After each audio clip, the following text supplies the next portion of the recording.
নোয়াখালীর কোম্পানিগঞ্জে গভীর রাতে আপত্তিকর অবস্থায় স্থানীয়দের হাতে আটক হয়েছেন ইউনিয়ন স্বেচ্ছাসেবক দলের নেতা সাইফুল ইসলাম।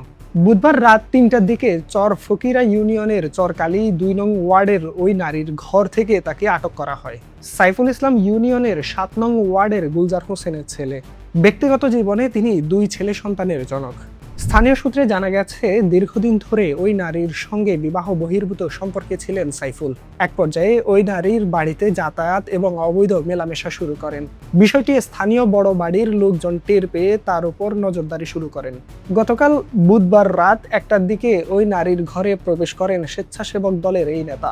বিষয়টি জানাজানি হলে রাত ৩টার দিকে স্থানীয়রা ওই নারীর ঘর থেকে অনৈতিক অবস্থায় সাইফুলকে আটক করেন।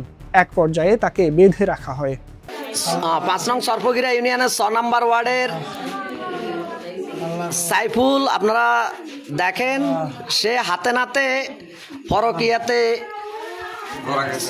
এলাকাবাসীর হাতে, চরকালী ২ নম্বর ওয়ার্ড বড় বাড়িতে এলাকাবাসীর হাতে ধরা পড়ছে।